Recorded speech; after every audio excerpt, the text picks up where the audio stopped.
Hello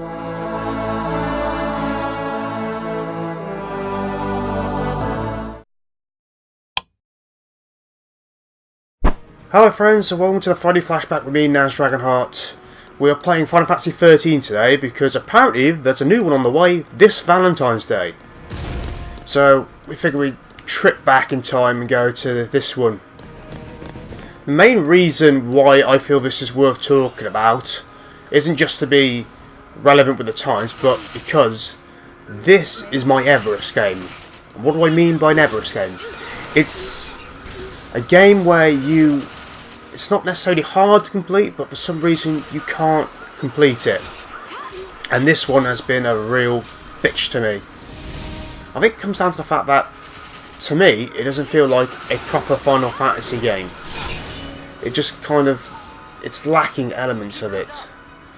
And I'll hopefully be able to show and demonstrate and generally debate in this video why I believe that to be the case. I think first of all, I'll show off. Oh, that's the pause menu.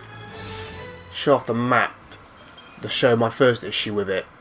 It's all very, very linear as it goes. I mean, look, that's a straight line there, it's a straight line here. There's a straight line there. It's all very gearing up in one direction for it, which isn't fine, really, because an RPG should be about an open world and exploration and... what's that, a mission list? It's just... the mission list is just a list of marks. Is the closer you get to any kind of side quest. Just go around killing other monsters, which you spend most of the game doing anyway. I've actually got no fault really with the battle. Well, I do have faults with the battle system, to be honest, because it kind of feels like you just do an auto attack all the time. And your only major interaction is doing this, swapping your paradigms. Paradigms, of course, are what set your jobs. You have a deck of 6 of them, and then you sort of pick the jobs each of the character has. You usually have about 3, but obviously you can explore each of the grove trees as you well purpose to. But yeah, you may think it's a very interesting point of the game that I'm showing off here, but it's not. It's just, this is as far as I've gotten with the game in total. I mean, I've been playing this game since it came out, way back when. I don't have the number in front of me. I should have done. That's talk play for you. We don't do research. But ever since it came out, I've been stopping and starting and restarting just because I can't bring myself to finish this game, and that's not because it's an amazing game and I wish it would never end. It's just simply because I just don't have the heart to. Just don't. The desire's not there. I mean, it looks amazing. Like inside and outside of battle, it's not like the usual like jumping graphics where it's okay outside of battle, then it's alright inside, and then the CGI is amazing. It all looks fairly consistent all the way through. Obviously, Square still like showing off the CGI because that's what they're there for as a company. They're just amazing without CG effects. But it's all just very well presented, but a bit boring, I guess. Doesn't feel like... I mean, I could choose the abilities individually. But, alright, let's find this Army of One. I mean, that's about as far as you can get, really, where it's worthwhile, you just choosing an individual technique. Just so you can hammer that. Because I think each character has their own unique super attack by this point in the game. And Lightning's is obviously Army of One, I believe.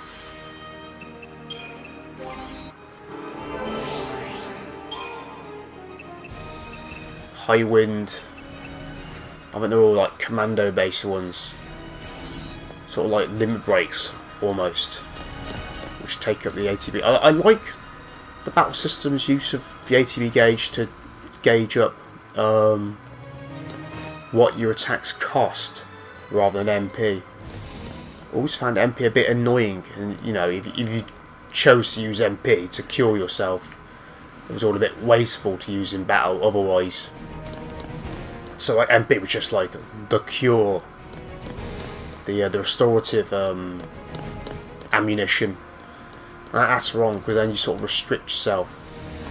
I mean, that's why Final Fantasy X, as much as people can sort of rag on it, was really good, because it properly enforced those job titles, and you were forced to use the characters who'd be best against the particular enemy type. So of course you'd be forced to use a black mage against the Flans because attacks were useless, and I thought it was really, really good in that sense. I don't know what people are ragging on, but Final Fantasy XII is still, I think, the perfect Final Fantasy game, because it had really good exploration. You revisited areas a lot, and it had like a really cool license board system where anybody could learn anything at any point in time, and the characters weren't all twats. I mean, these guys, it felt like somebody was trying to explain what a Final Fantasy character was like over the phone. Like, oh yes, you have a moody one, and a chirpy one, and a bit of an annoying one, and they just sort of ran with that. It's just kind of like, oh god, really? I mean, the mission of the designers was that Lightning was created to be a bit of a Cloud clone, which, very admirable aspiration, but Cloud wasn't a particularly likeable hero, to be honest. He was just a bit of a dick. I mean, I prefer Barrett, to be honest, because, you know, Barrett is basically Mr. T in all but name. But, yeah, it just doesn't feel right. It's not really expanded upon these characters, and that's a bit annoying. I mean, Mass Effect does it tremendously, where it has, in Mass Effect 2, side quests for each of the characters, and you learn a bit more about their backstory and stuff like that, and you know, they're all pretty tortured by their past and all the rest of it, and you just help them move on with that and get on with it. And that's really, really good. That's like bringing some story into the game and making it not just relevant but essential to do. I mean, it's essential to survival that you get these people on your side. Target's a target. But I don't know, presentation is something that Square's never had to struggle with. Story is something they've always had to struggle with, because they always bring up some insane story about crystals and, you know, fighting the gods and all the rest of it. It's very typically Japanese of them. But it's, I don't know, it needs working on their storytelling. I mean, what would I say was the best? Final Fantasy VIII was probably the best story. I think because there was a very human element to it, of having this love story kicking. Well, I had a number of love stories kicking about, to be honest, but they were sort of very heartfelt. They weren't like that silly love triangle in Final Fantasy VII. They were proper, like, okay, she likes him, but there's the reasons and all the rest of it. It felt relevant, it felt modern. And that's it, really. Final Fantasy needs new exploration. It needs to be an open world. A lot of the time when I'm going around here, I mean, this area I probably won't come back to again. I don't even know what this area is. It's somewhere on Cocoon. I know this because there's tech everywhere, and Eden doesn't have tech everywhere. Eden's kind of like just grassy terrain. I just felt like they needed to have a big open area just for the sake of it. Pathetic. Pathetic. And I think that's the worst bit about it. It's kind of like there is this big open area, and you can't do a lot in it because you're too low a level, but you can come back to it at the end of the game. I don't approve of the whole. And I prefer Final Fantasy's old system of, okay, you're about to enter the jaws of hell or sin or whatever. Do you want to go around the rest of the world and do missions and stuff? It's like, yeah, okay, you flagged that fairly well. We'll just twat about for a bit. But it's kind of, this isn't the case of this. It's just like keep marching on to the end because we have this story to tell, and it's not a very good story. It's just disappointing when you look forward to something like this, and then it's just kind of like, I wouldn't say let down, but yeah, let down. It was a massive letdown, and that's the only fair way of looking at it. Say I was let down by expectation more than anything else. I expect this to be as good as anything I've played before. I expect this to be as good as Final Fantasy XII. Thank you. To have those exploration elements, to have towns, to have a world map perhaps. I mean, I get why they're not trying to have a world map, they're trying to make the world seem seamless and connected, but to be honest, what is it, Ni No Kuni has a world map, and that's brilliant, that is. It's an amazing game. If you haven't played Ni No Kuni before and you love JRPGs, definitely get on that, because it's absolutely wicked, and it's done by Studio Ghibli, and it looks lovely and it plays brilliantly, and I can't rate it highly enough. I really can't. I definitely recommend it. Absolutely recommend it. It's as close as you'll get to Final Fantasy without it being Final Fantasy. But I will beat this game one of these days, just because I have to. I probably won't go on and play the rest in the FFXIII saga. It just kind of feels like I'm making stuff up as they go along with it. But I definitely will beat this one. Certainly before Final Fantasy, what used to be Versus, and it's now 15. Christ, I'm losing track of them all. 14 and 11 are MMOs. That's right. So they don't really count. Sorry to say. Oh, not that. Keep a cool head. Eat this. There is a good tactical element to this. Trying to judge when you change your job types and whatever. Cheers. But it's kind of, I just don't feel involved enough. I mean, I don't know if you can hear on the video, but I am bashing my A button every bloody 30 seconds just out of pure habit. I think that's just like a hangover from old RPGs where it's just kind of like you have to select everything and all the moves must be of your choosing. I mean, the way in this game that you find out an enemy's weakness is you just fight them a lot. And when you fight them enough, you get enough intel and your characters automatically know what works best against what.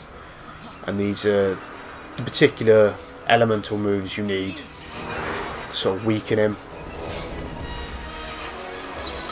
Which is why I put, what's it? Saboteur on Fang. Because the only thing I know about this guy is that he's weak to status ailments.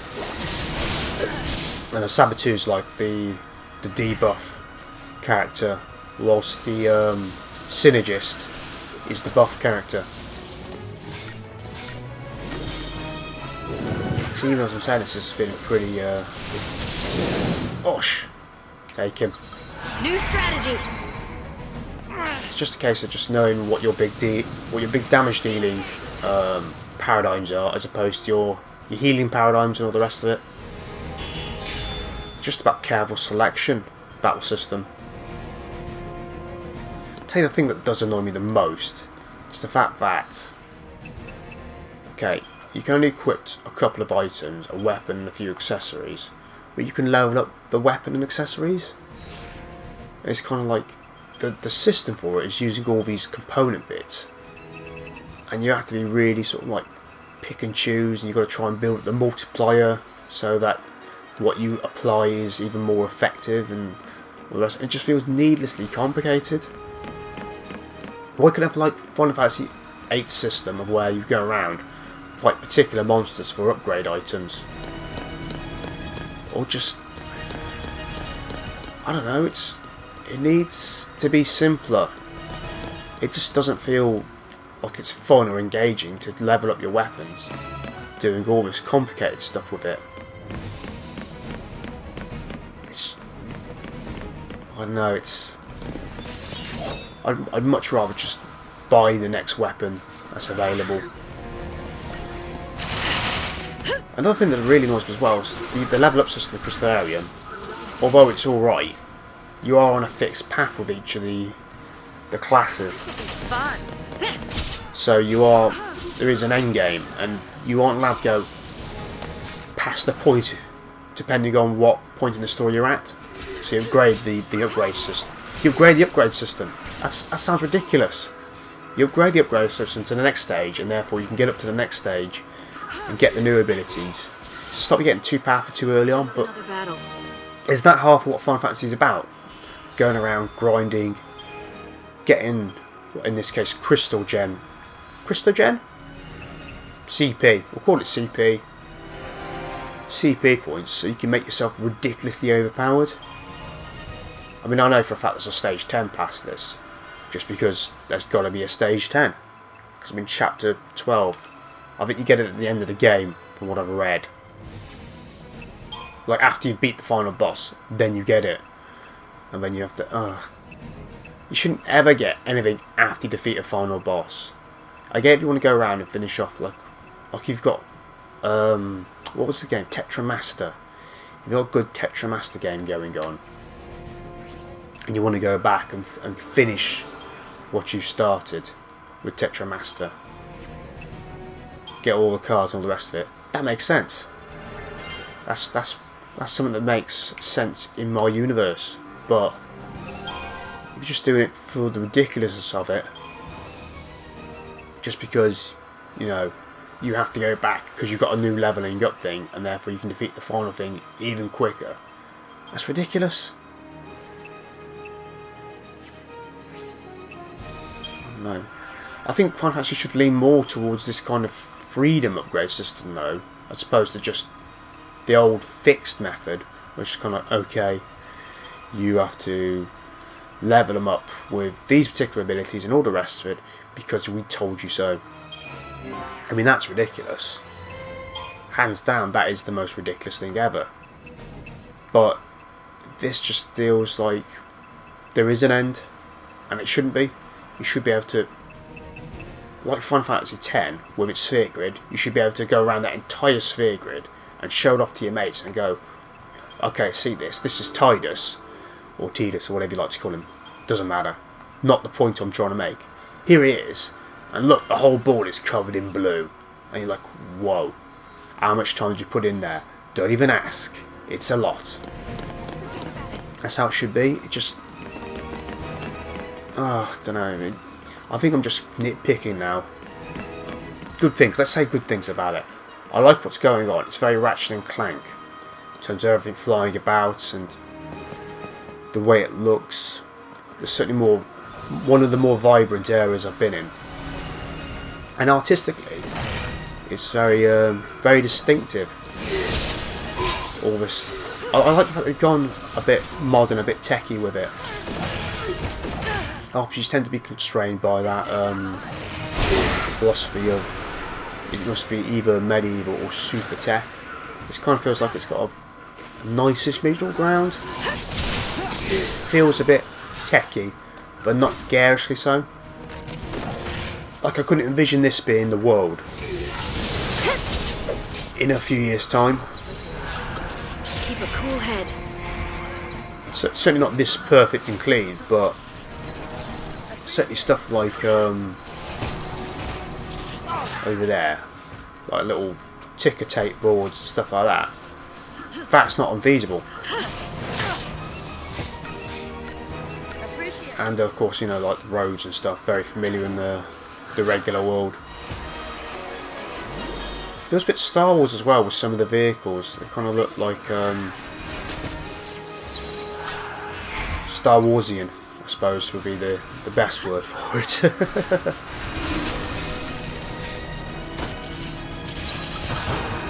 Right, let's try and batter this dude in.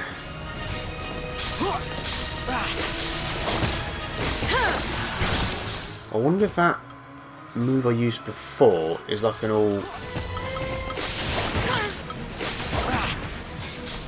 no, I can't select for some mad reason.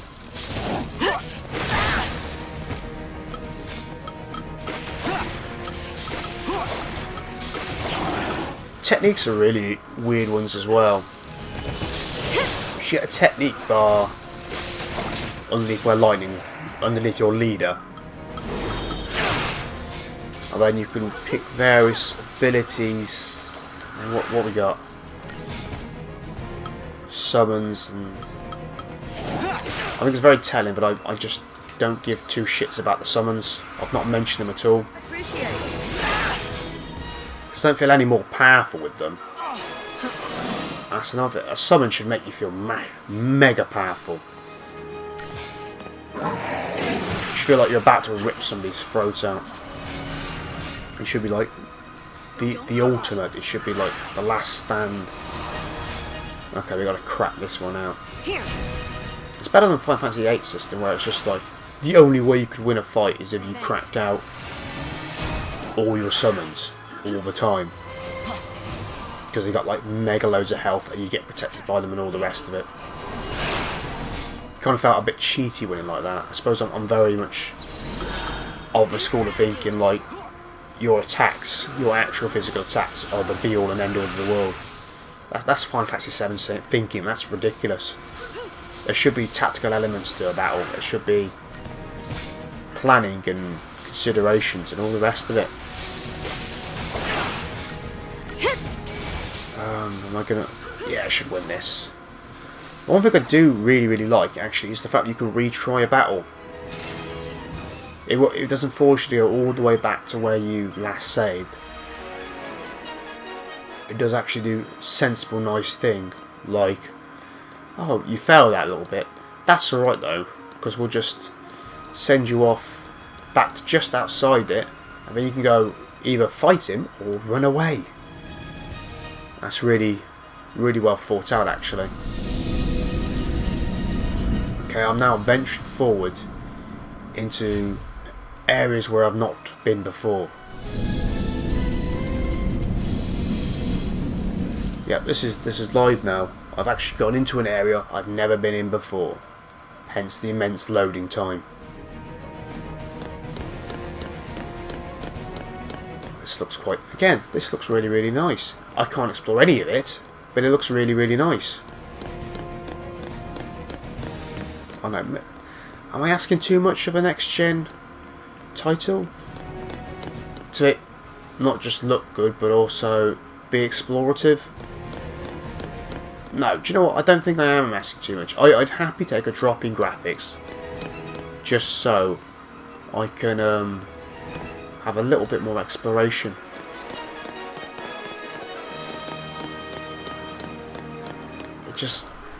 It's ridiculous. It just feels like it should either be one or the other, and if it's going to be one or the other, I would happy take exploration.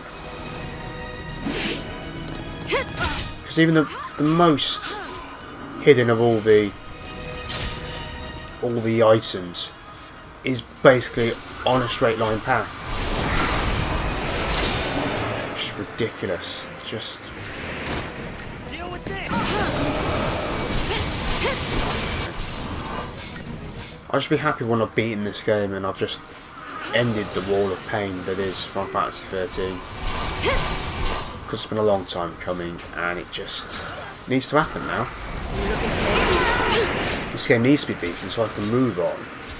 Look forward to a Final Fantasy game.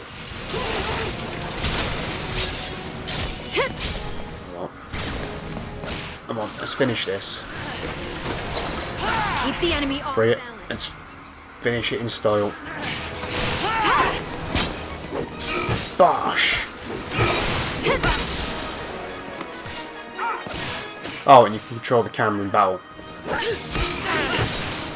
That's the last thing I have to say about that. That's the final word. You can control the camera in battle. That's all you need to know about the battle system.